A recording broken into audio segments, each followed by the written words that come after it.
They say that kindness is a weakness in the wild, but on a freezing Tuesday night in November, one act of mercy changed history. Maya Vance thought she was just saving a wounded animal left to die in the snow.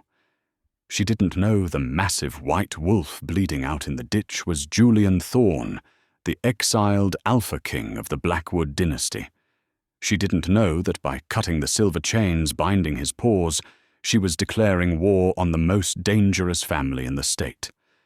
And she certainly didn't know that when the sun rose, the beast she saved would rise as a man who would burn the world down to make her his queen. This is not a fairy tale. This is how the throne was reclaimed. The windshield wipers of the beat-up 2018 Ford F-150 slapped rhythmically against the glass, fighting a losing battle against the sleet. Maya Vance gripped the steering wheel, her knuckles white. It was nearly 2:00 a.m., and the winding road leading up to her isolated cabin near the crest of Shadow Creek was treacherous. Maya was 26, tired, and smelled faintly of antiseptic. As a veterinary technician at the county clinic, she had spent the last 12 hours dealing with colicky horses and aggressive Rottweilers. She just wanted a hot shower and sleep.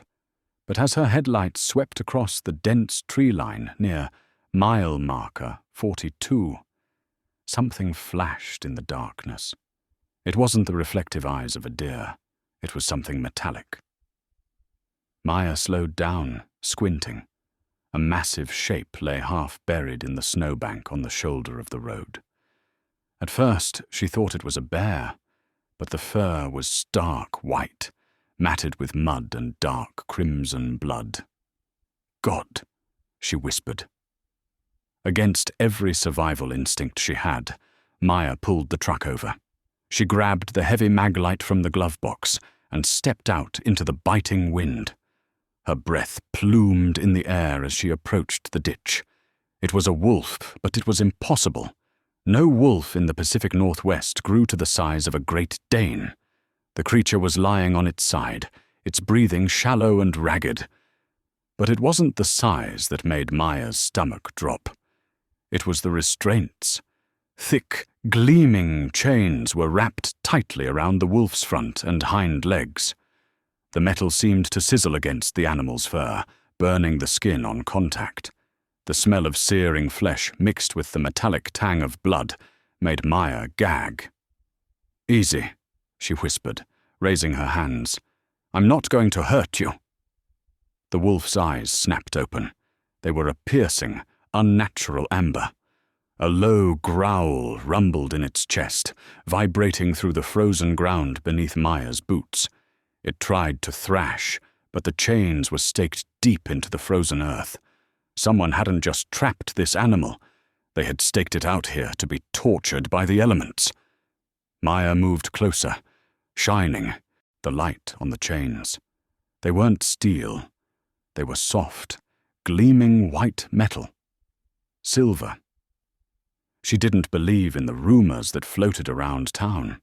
Stories about the Thorne family, owning half the mountain and running cult rituals in the woods. But looking at a giant wolf burned by silver chains, the logic of the real world felt very far away. "That's burning you alive," Maya muttered, her veterinary training kicking in. She rushed back to her truck. She didn't have a weapon, but she had her toolkit. She grabbed a pair of heavy-duty bolt cutters she used for repairing the fencing around her property. When she returned, the wolf was watching her. It didn't growl this time. The amber eyes tracked her movement with a terrifying human-like intelligence. "This is going to be loud," she warned him. Maya knelt in the slush.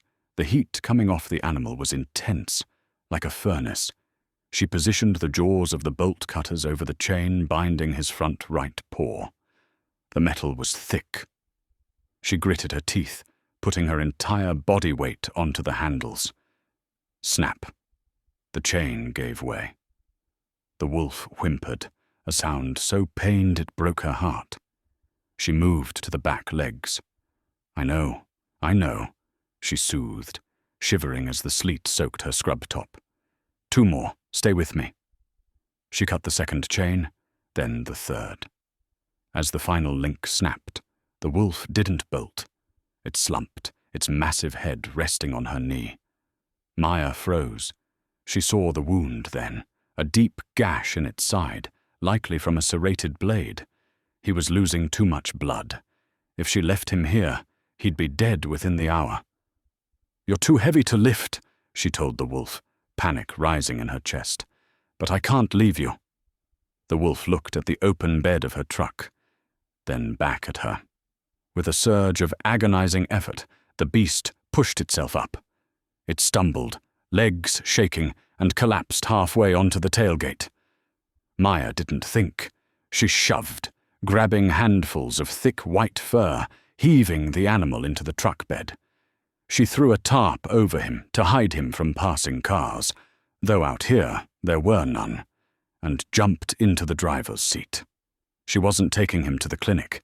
If the local sheriff, Officer Miller, saw a wolf this size, he'd shoot it on sight. She was taking him to her cabin. Maya didn't know it yet, but as she put the truck in gear, a black SUV with tinted windows was idling a mile down the road, watching her taillights disappear around the bend. The cabin was freezing, but Maya got the wood stove roaring within minutes. She had managed to drag the unconscious animal onto a rug in her living room. The wolf took up nearly half the floor space. She had her medical bag open. Betadine, sutures, gauze, painkillers. "Okay," she murmured, pulling on latex gloves. "Let's see what we're dealing with." She reached out to clean the gash on the wolf's flank. The moment the sponge touched the wound, the air in the room changed. It became heavy, charged with static electricity. The logs in the fireplace popped loudly. The wolf's body convulsed. Maya jumped back, dropping the sponge. "Hey! Easy!" The wolf wasn't having a seizure, it was breaking. Maya watched in horror as the animal's bones audibly snapped and rearranged. The white fur seemed to recede into the skin. The snout shortened, the paws elongating into hands. It was a grotesque, wet, crunching transformation that defied everything Maya knew about biology. She scrambled backward, hitting the wall, her hand grasping for a fire poker. 30 seconds later, the wolf was gone. Lying on her rug, naked, covered in blood and mud, was a man. He was huge, well over 6'4", with cords of muscle defined even in his unconscious state. His hair was dark, almost black, contrasting with the pale skin that was rapidly knitting itself together over minor scratches. But the large gash in his side remained open and bleeding sluggishly. Maya stood paralyzed, the fire poker trembling in her hand. A shifter, the town gossip, the conspiracy theories. They were real. The man groaned. His eyes fluttered open. They were the same piercing amber as the wolf's. He tried to sit up, but the pain slammed him back down. He looked at the ceiling, then turned his head slowly to look at Maya. He didn't look confused. He looked furious. "Where?" His voice was a deep rasp, like gravel grinding together. "Where am I?" "Shadow Creek," Maya said, her voice shaking. "My cabin. You were a wolf." "Water," he demanded. Not a plea, a command. Maya hesitated, then grabbed a glass of water from the kitchen table and brought it to him, staying just out of arm's reach. He drank it in one gulp, the water spilling down his chest. "Who did this to you?" Maya asked, her curiosity overriding her fear for a second. The man looked down at his wrists. Raw, red burn marks ringed his skin where the silver chains had been. He clenched his fists, testing the tendons. "My brother!" he spat out. The venom in his tone was enough to freeze the room. "Marcus!" He looked at Maya, really looking at her for the first time. He scanned her face, her messy brown hair, the terrified pulse beating in her neck. He inhaled deeply, his nostrils flaring. You cut the chains, he said. It wasn't a question. Yes. Silver burns human skin if you hold it too long. Let me see your hands. Maya blinked. She looked down at her hands. She hadn't noticed the adrenaline had masked the pain, but her palms were blistered red from gripping the silver-coated bolt cutters and touching the chains. The man reached out. Come here. I'm staying right here, Maya said, gripping the poker tighter. The man let out a dark, dry chuckle. He winced as he shifted his leg. I am Julian Thorne, and if I wanted to kill you, little savior, I would have done it before you picked up that iron stick. Julian Thorne. The name hit Maya like a physical blow. The Thorne family owned the logging company, the private security firm, and half the real estate in the county. They were billionaires, reclusive, dangerous, untouchable billionaires. You're the CEO of Thorne Industries, she whispered. Currently I am a corpse in a ditch, as far as the world is concerned, Julian said. He tried to sit up again, gritting his teeth against the pain in his side. You need to stitch this. Now, before the poison spreads. Poison? Wolfsbane on the blade, Julian grunted, sweat beading on his forehead. My healing factor is fighting it, but I can't close the wound until you clean it out. Do it. Maya looked at the bleeding billionaire on her rug, then at the medical kit. She was a vet tech. She saved lives. That was who she was. She dropped the poker. Lie still, she ordered, her voice finding its professional rhythm. This is going to hurt like hell. Julian lay his head back, staring at the wooden beams of the ceiling. His eyes locked onto hers as she knelt beside him. Do your worst, Maya, he said. She paused, needle in hand. How do you know my name? I saw your ID badge in the truck, he lied. He didn't tell her the truth, that the moment he woke up, the scent of her, vanilla, and sterile alcohol had hit the primal part of his brain like a drug. He didn't tell her that his inner wolf was currently clawing at the walls of his mind, roaring one word over and over again. Mate.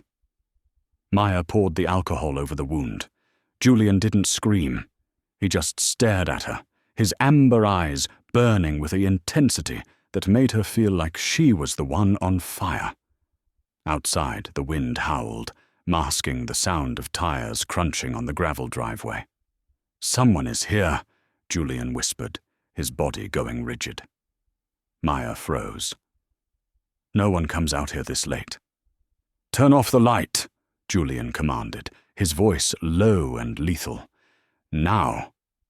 Maya hit the switch, plunging the cabin into the orange glow of the dying fire. A pair of headlights swept across the front window. A car door slammed. Then, a heavy fist pounded on the door. Police! A voice shouted. Open up! Maya looked at Julian. That's not the police, Julian whispered, struggling to his feet despite the open wound. He grabbed a steak knife from the table next to him. That's the cleanup crew. The knocking on the door wasn't the polite rap of a neighbor.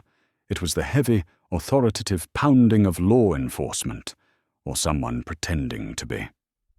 Under the floorboards, Maya hissed, pointing to the rug near the kitchen island. There's a root cellar. Go. Now. Julian looked at the trap door, then at the door, his amber eyes flashing with a predatory glint. He didn't want to hide.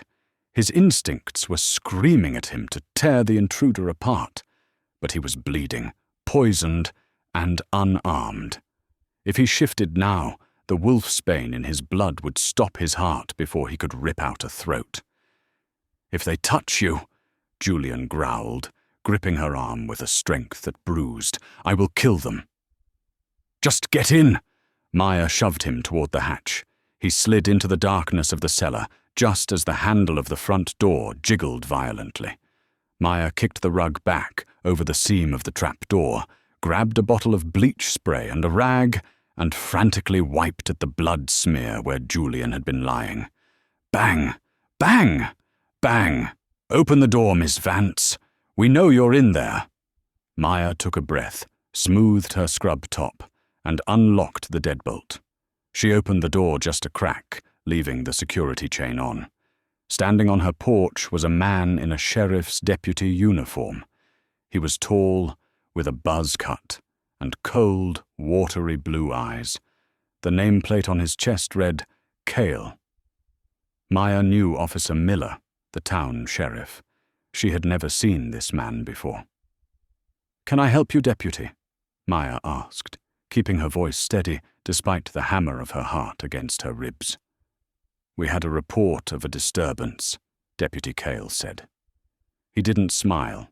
He was trying to look past her into the cabin. "A driver reported a truck matching yours stopping near mile marker 42. Said you picked up some roadkill." "I'm a vet tech," Maya lied smoothly. "I saw a hurt coyote. It was dead by the time I got to it. I moved it off the road so no one would hit it. Is that a crime?" Coyle stared at her. He sniffed the air. Maya realized with a jolt of terror that he wasn't smelling for drugs or alcohol. He was sniffing for scent. "Smells like bleach in there," Kyle said, his voice dropping an octave. "And something else. Copper. Iron." "I spilled some antiseptic," Maya said, moving to close the door. "If you don't have a warrant, Deputy, I'm going to bed. It's 3 a.m. Kyle didn't produce a warrant. Instead, he kicked the door. The wood splintered. The chain snapped like a piece of jewelry. The door slammed into Maya, knocking her backward onto the floor. She scrambled back, gasping, as Kyle stepped into the warmth of the cabin. He drew his service pistol, but he didn't hold it like a cop. He held it like a hitman. "Marcus wants the head," Kyle said to the empty room, ignoring Maya. "But he said we can have some fun with the girl before we burn the place. Down!" Maya scrambled for the fire poker she had dropped earlier. Kyle saw the movement. He smirked and pistol-whipped her. The blow caught her on the cheekbone, sending a spray of white lights across her vision. She collapsed, tasting blood. Kyle loomed over her, aiming the gun at her head. "Where is he? Where is the Alpha?" Maya spat blood onto his polished boot. "Go to hell!" Kyle sighed. "Wrong answer." He cocked the hammer. Suddenly, the floorboards beneath the rug exploded. It wasn't a stealthy entrance. The heavy oak trap-door shattered upward as if hit by a battering ram. Kyle spun around, firing a shot, but he was too slow. Julian Thorne rose from the earth like a demon. He hadn't shifted fully. He didn't have the energy, but his canines were elongated. His fingernails had turned into black, razor-sharp claws, and his eyes were glowing with a terrifying, supernatural luminescence. Kyle screamed as Julian's hand clamped around his throat. The sound of the deputy's windpipe crushing was wet and final. Julian didn't stop there. With a roar of pure, unadulterated rage, he threw the man across the room. Kyle smashed into the stone fireplace with enough force to crack the masonry. He slumped to the floor, dead before he landed. Silence fell over the cabin, broken only by the howling wind outside and Julian's ragged, heavy breathing. Julian turned to Maya. The monster receded slightly, the claws retracting, but the rage remained. He fell to his knees beside her, his hands hovering over her bruising face. "He hurt you," Julian whispered. The realization seemed to horrify him more than his own injuries. "We have to go," Maya gasped, pushing herself up. She looked at the dead deputy. "You killed a cop. Julian, you killed a cop." "He wasn't a cop," Julian said, ripping the patch off Kyle's uniform to reveal a small tattoo of a black crescent moon on the man's collarbone. "He was a rogue, a mercenary hired by my brother, and he won't be the only one." Julian struggled to stand, clutching his side. The exertion had torn his stitches. Fresh blood was soaking the bandage. "Take the truck," Julian commanded. "My scent is all over this house. They'll burn it to the ground to flush me out. We need to be 10 miles away before the rest of the pack gets here." Maya didn't argue. She grabbed her keys, her medical bag, and her coat. She took one last look at the little cabin she had spent 3 years renovating. Her sanctuary. "Leave it," Julian said softly, reading her mind. "I will buy you 1,000 houses when this is over. But right now, I need you to drive like you want to live." The storm had turned into a blizzard. The F-150 fishtailed on the icy asphalt, but Maya kept it on the road, her knuckles white on the wheel. Beside her, Julian was fading. The burst of adrenaline that had allowed him to kill Kyle was gone, replaced by the creeping paralysis of the wolfsbane poison. "Stay awake," Maya ordered, glancing at him. His skin was grey, sweat beading on his forehead, despite the heater blasting. "Talk to me then," Julian mumbled, his head lolling against the window. "Distract me." "Tell me why your brother wants you dead," Maya said. "And don't give me the billionaire corporate takeover speech. I saw you turn into a giant dog. Tell me the truth." Julian let out a weak laugh. "Not a dog, Maya, a lichen. We are the old blood." He took a shallow breath. "The Thorne family isn't just a business dynasty. We are the ruling family of the North American pack, the Alpha Kings. For generations, we have kept the peace between the humans and the shifters. We keep the violence in the shadows. And Marcus? Marcus believes we shouldn't be in the shadows," Julian said, his voice hardening. "He thinks humans are cattle. He wants to break the treaty. He wants to rule openly." Maya felt a chill that had nothing to do with the snow. "So he chained you up in a ditch?" "He challenged me for the crown," Julian explained. "It was supposed to be a duel, honorable. But he cheated. He used a blade coated in concentrated wolfsbane. It paralyzed my wolf. He didn't just want to kill me, he wanted to humiliate me. He used silver chains to burn the alpha mark off my skin. He was going to leave me there to rot, then claim I abandoned the pack so he could take the throne by default." "He sounds lovely," Maya muttered. "Turn left here." Julian suddenly sat up, his eyes focusing on a rusted sign half buried in snow. "That's an old logging road," Maya argued. "It goes nowhere." "Turn left." Maya spun the wheel. The truck bounced onto the unpaved track, heading deep into the dense forest.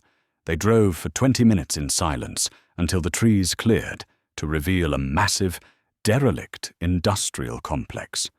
It looked like an old ironworks factory from the turn of the century, with crumbling brick chimneys and rusted silos. "The old foundry," Julian said. "My grandfather bought it in the 50s. It's off the grid. Marcus doesn't know about the basement." Maya pulled the truck into the dark, cavernous loading bay of the main factory building. As soon as she cut the engine, the silence was deafening. "Help me," Julian grunted. Maya helped him out of the truck. He was heavier now, essentially dead weight.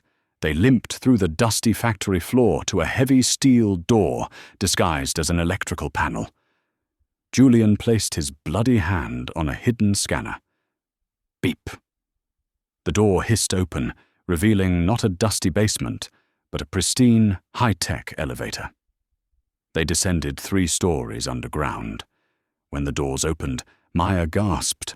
It was a bunker, yes, but it was furnished like a Manhattan penthouse. Sleek leather furniture, a fully stocked kitchen, walls of monitors, and a medical bay that looked better equipped than the clinic she worked at. "Welcome to the safe house," Julian said, collapsing onto a surgical bed in the medical bay. Maya didn't waste time admiring the architecture. She went straight to work. She cut off his ruined clothes, ignoring the heat rising in her cheeks at the sight of his body. He was sculpted like a Greek statue, covered in scars that told a history of violence. But the angry black veins spreading from the wound in his side were terrifying. "The poison is spreading," Maya said, her hands shaking as she threaded a suture needle. "I need an antidote." "Top cabinet, blue vial," Julian gritted out. "Inject it directly into the wound." Maya found the vial. She did as he instructed. Julian arched his back, a guttural roar tearing from his throat as the antidote hit his bloodstream. His muscles seized, his eyes flashing between human and wolf. "Hold me down," he yelled. "Don't let me shift." If he shifted now, with the wound open, he would tear himself apart. Maya threw her body over his chest, using all her weight to pin him to the table. She could feel the heat radiating off him, burning through her clothes. His heart was beating so fast it felt like a hummingbird's wings against her chest. "Look at me, Julian," she shouted. "Stay with me. You are a man. You are Julian Thorne. Stay human." Julian locked eyes with her. The amber swirl in his irises slowed. He focused on her face, her scent, the feel of her small, soft hands holding his shoulders. Slowly the tremors stopped. The black veins around the wound began to fade to a bruised purple. Julian fell back against the pillow, gasping for air. He was soaked in sweat. Maya was breathing hard, too, her face inches from his. For a moment, neither of them moved. The air in the sterile room was thick with a magnetic tension that made Maya's toes curl. She should have pulled away. She should have gone to wash her hands. But she couldn't move. Julian reached up, his hand trembling slightly, and tucked a strand of hair behind her ear. His thumb grazed her cheekbone where the deputy had hit her. The bruise was already forming. "I am going to tear him apart for this," Julian whispered, his voice vibrating in her chest. "He's already dead, Julian." "Not Cale," Julian said darker. "Marcus, he sent them to kill you. He made this personal." "Why?" Maya asked softly. "I'm just a stranger who found you." Julian shook his head slowly. "No, you are not a stranger. Not anymore." He took her hand and placed it over his heart. When a wolf is saved from the brink of death, a debt is formed. But this is different. You didn't just cut the chains, Maya. You didn't run when you saw the monster. You fought for me. He looked at her with an intensity that made her knees weak. In my world, that makes you a queen. Maya pulled her hand away, stepping back. "I'm not a queen, Julian. I'm a vet tech with a mortgage and a totaled truck. I just want to go home." "You can't," Julian said, his expression hardening into regret. "Look at the screen." He pointed to the wall of monitors. One of them was tuned to a 24-hour news channel. The headline banner was red. "Breaking news. Thorne heiress kidnapped." On the screen was a picture of Julian, a handsome, clean-cut corporate headshot, next to a blurry photo of Maya taken from her hospital ID badge. The anchor was speaking gravely. "Authorities are searching for Maya Vance, 26, a local veterinary technician described as armed and dangerous. Police believe she may be involved in the disappearance and possible murder of billionaire CEO Julian Thorne. A fire at Ms. Vance's residence earlier tonight revealed traces of Mr. Thorne's blood. Police are warning the public. Do not approach." Maya stared at the screen, her mouth open in horror. "They framed me."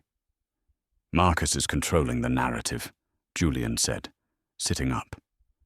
The weakness was gone from his voice. The alpha was back. "He needs a villain to explain why I'm gone. He's painting you as a stalker who kidnapped me." Maya felt the room spin. "My life is over. Everyone I know. My job. My parents." "He took your life away," Julian said, swinging his legs off the table. He stood up, towering over her, ignoring his nakedness and the blood.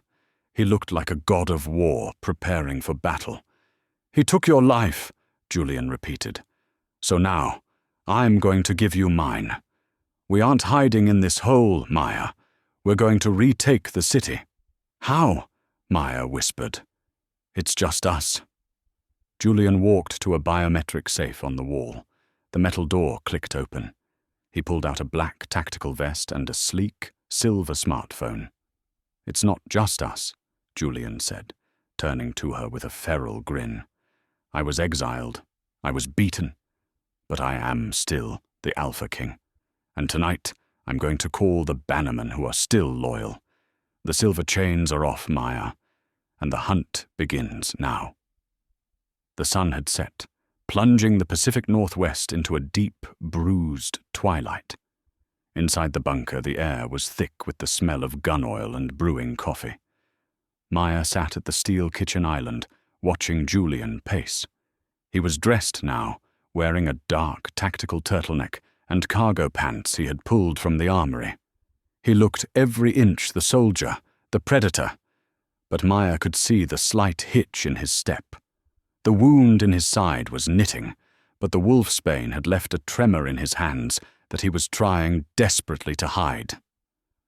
"You're not ready," Maya said, her voice cutting through the silence. Julian stopped. He looked at the wall of monitors, where news reports of the manhunt for Maya were still cycling. "I don't have the luxury of being ready, Maya. Tonight is the blood moon. In our laws, if an alpha is missing or presumed dead during the blood moon, the challenger can claim the pack bond permanently. If Marcus completes the ritual at midnight, the pack will be forced to obey him.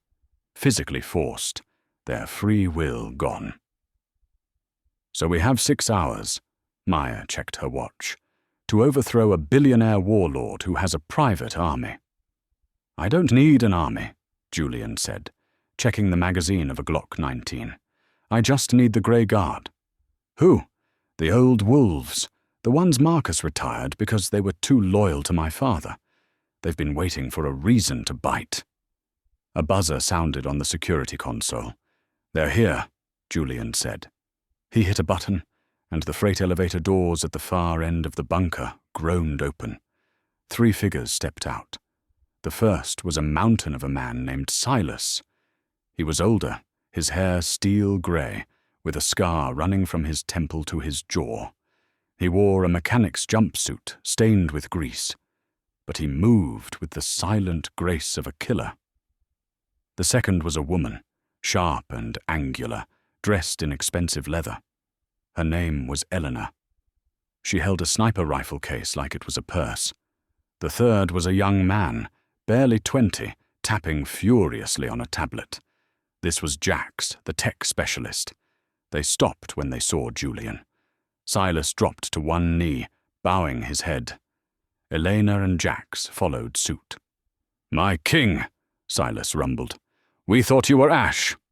"Not yet," Julian said, signaling them to rise. "But I need your help to keep it that way." Silas stood, his eyes immediately locking onto Maya. His nostrils flared. "A human. Here?"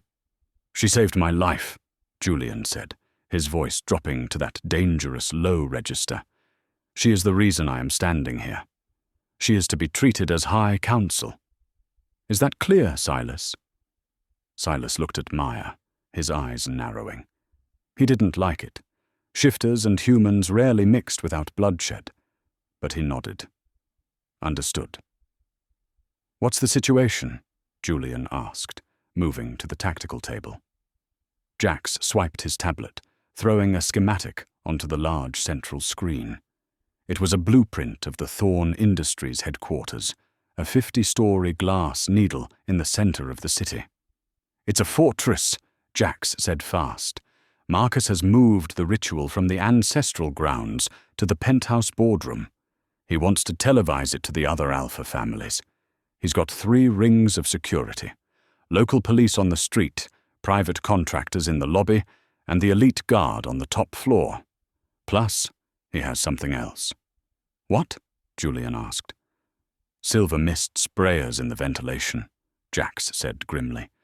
"If he triggers them, any shifter not inoculated will be burned from the inside out. He's rigged the building to kill us if we breach." Julian slammed his fist on the table. "He's insane. There are innocent humans working in that building." "He doesn't care," Elena added, checking the scope of her rifle. "He's invited the heads of the 5 families to witness the transfer of power. He's going to kill you in effigy, claim the bond, and then likely execute the dissenting alphas in the room." "We can't go in through the front," Silas stated.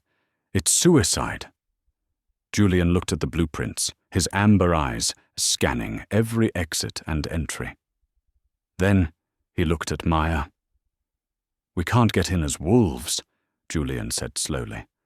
"The sensors will pick up our heat signatures. The silver mist will weaken us.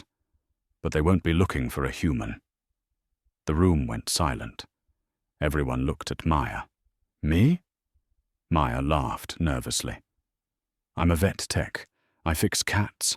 I don't infiltrate mafia strongholds." "You're the only one whose face isn't on a shifting database," Julian said, walking over to her. He took her hands. "Marcus has framed you as a criminal, yes, but his security team will be looking for me. They'll be looking for a brute force attack. They won't be looking for a catering waitress." "A waitress?" Maya raised an eyebrow. "The catering company for the gala is Moonlight Events. I own it through a shell company," Julian explained. "Jax can get you on the roster. You walk in the service entrance. You get to the ventilation control room on the 48th floor. You shut down the silver mist system. Once the mist is off, we breach the windows from the roof." "And if I get caught?" Maya asked, her heart hammering against her ribs. Julian reached into his belt and pulled out a small, curved handle. He pressed a button, and a 4-inch blade made of obsidian, black volcanic glass, snicked out. "Obsidian cuts through shifter hide better than steel," Julian said, pressing the weapon into her hand. "It doesn't heal quickly. If anyone touches you, gut them." Maya looked at the black blade. She looked at Julian's desperate, intense eyes. She thought about the wolf dying in the snow and the way he had looked at her when he said she was a queen. She closed her hand around the handle. "Okay," Maya said, her voice trembling but firm. "Show me the map." The Thorne Tower was a monument to excess. The penthouse ballroom was draped in black velvet and gold. Chandeliers made of real crystal hung from the ceiling, casting a fractured light over the crowd. The room was filled with the most dangerous people in the hemisphere. Men in tuxedos who ran cartels, women in silk gowns who controlled territories larger than some countries.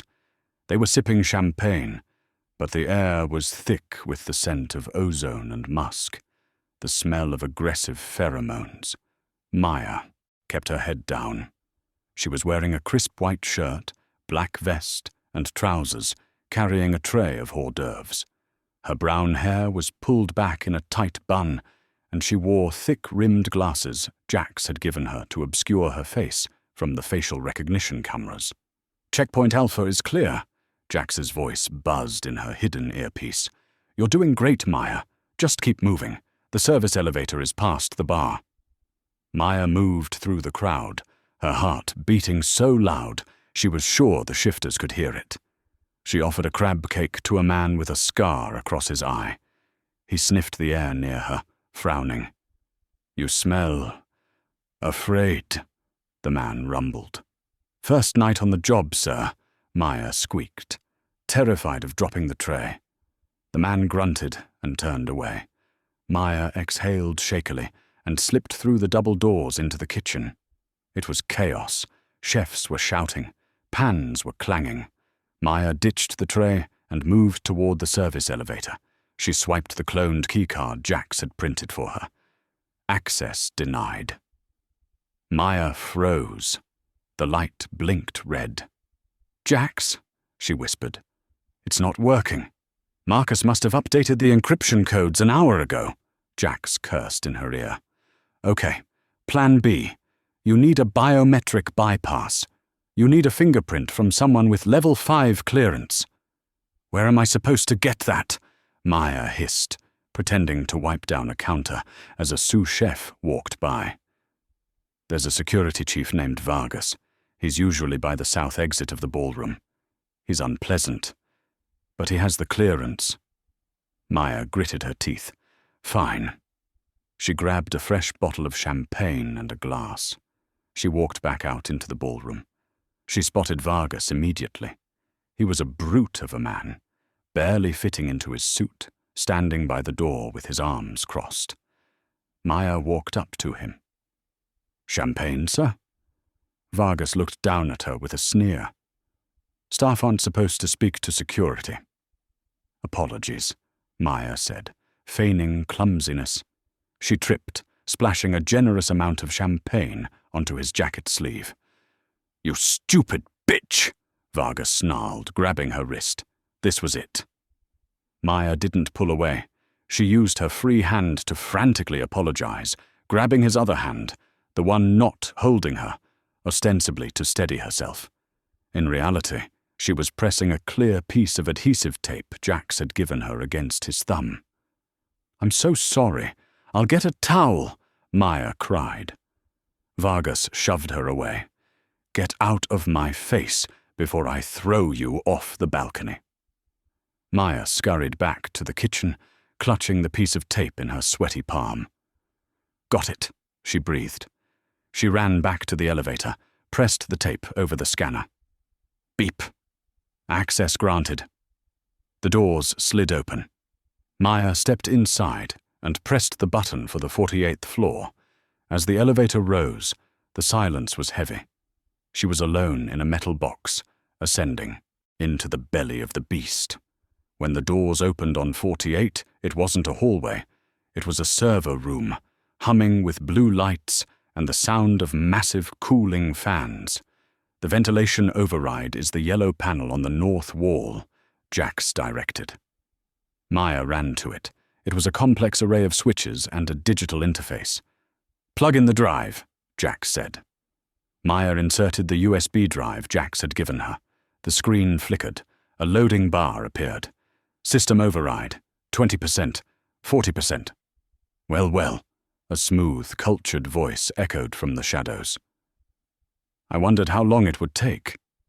Maya spun around, the obsidian knife snapping into her hand. Stepping out from behind a server rack was a woman. She was stunningly beautiful, with platinum blonde hair and a dress that looked like liquid silver.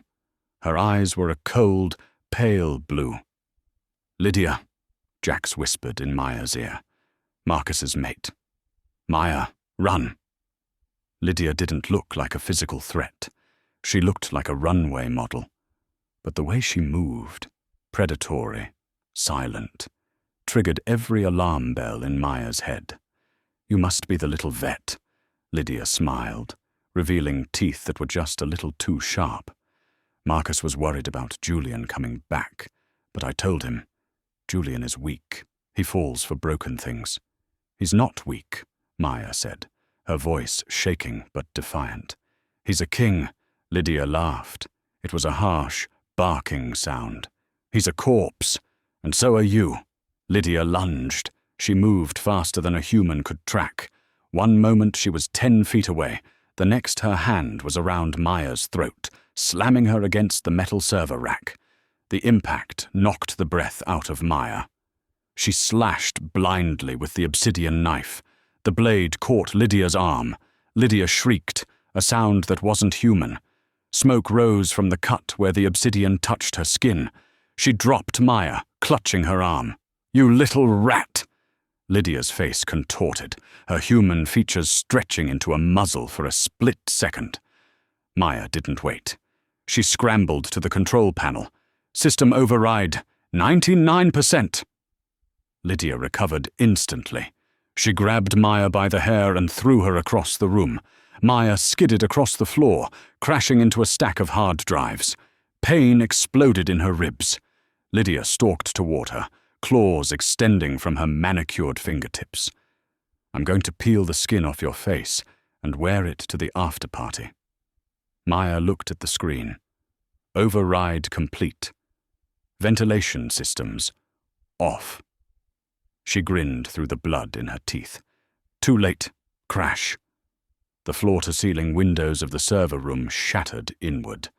3 figures swung in on repelling lines from the roof, smashing through the glass in a shower of diamonds. Julian landed in a crouch between Maya and Lydia.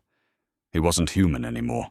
He was in his hybrid form, 7 feet tall, fur sprouting from his skin, claws like butcher knives, eyes burning with the fire of hell. He roared, a sound that shook the very foundations of the building. Lydia stumbled back, fear replacing the arrogance in her eyes. "Julian." Julian didn't speak. He backhanded Lydia with enough force to send her flying into the far wall, where she slumped, unconscious. Julian turned to Maya. The monster's face softened just for a second. He reached down, offering a massive, clawed hand. "Up," he growled, his voice a distorted rasp. "The party is just starting." Maya took his hand. He pulled her to her feet. "Silas, Elena," Julian commanded into his comms. "Secure the floor. Maya stays with me." "Where are we going?" Maya asked, scooping up her knife. Julian looked at the ceiling, toward the penthouse ballroom 1 floor above them. "To see my brother," Julian said, "and to take back my crown." The double doors to the grand ballroom were made of mahogany and reinforced steel, designed to keep the world out. But they were no match for an alpha king reclaiming his territory. Julian didn't bother opening them. He kicked them off their hinges. The massive wooden slabs crashed onto the marble floor with a thunderous boom that silenced the string quartet instantly. 300 guests, the elite of the criminal and supernatural underworld, froze, champagne flutes halfway to their lips. At the center of the room, on a raised dais, stood Marcus Thorne. He was handsome, in a polished plastic way, wearing a white tuxedo that mirrored the one Julian had been buried in days ago. In his hand, he held the obsidian chalice, filled with the ceremonial blood of the pack elders, ready to drink and seal his claim as Alpha. Julian stepped over the debris of the doors.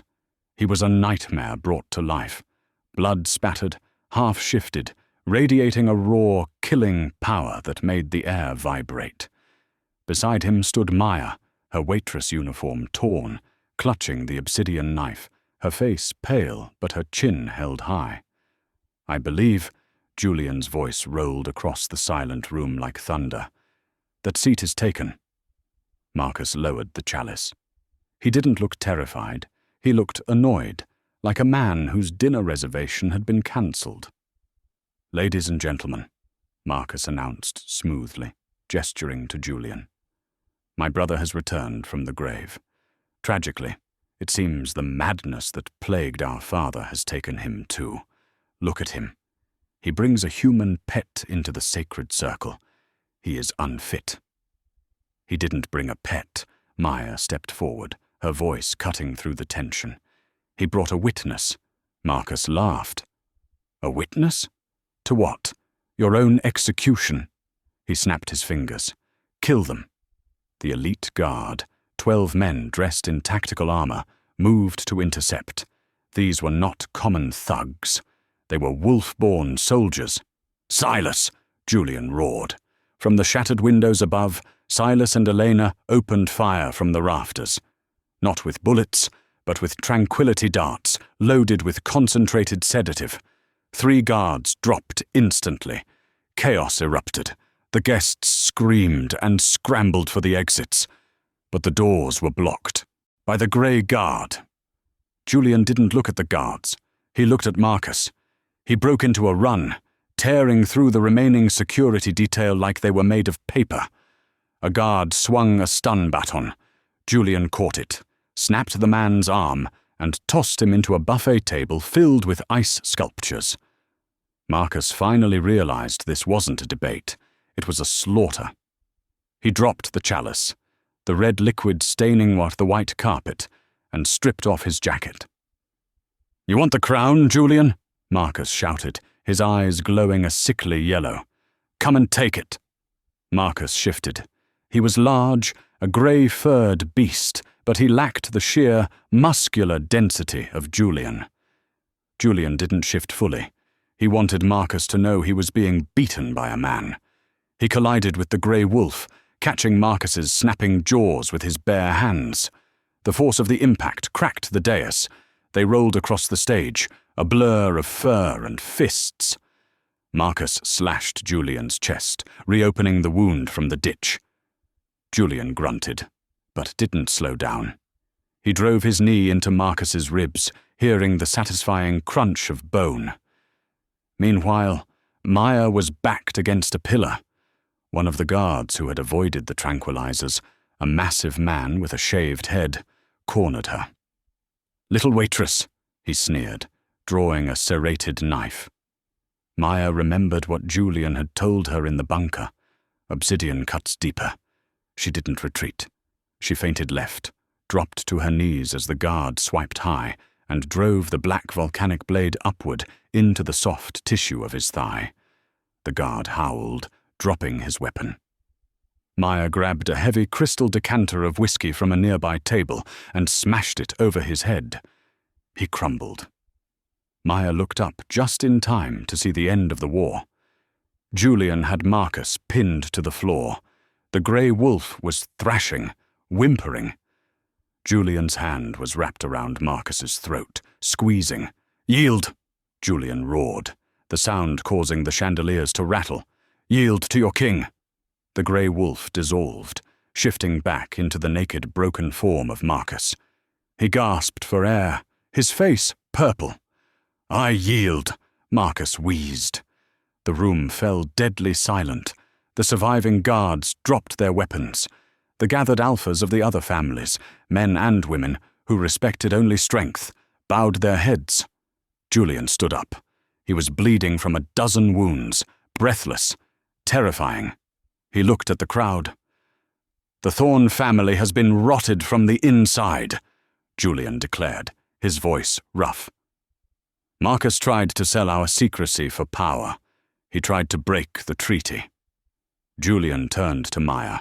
He walked down the steps of the dais, the crowd parting for him like the Red Sea. He stopped in front of her. She was bruised, covered in dust and drywall, holding a bloody knife. He gently took the knife from her hand and dropped it on the floor. And he tried to kill the woman. "Who saved the king," Julian said, loud enough for everyone to hear. He took her hand. It was trembling. "Kneel," Julian commanded the room. It wasn't a request. One by one, the proud billionaires and crime lords dropped to one knee. Not for Julian, but for them.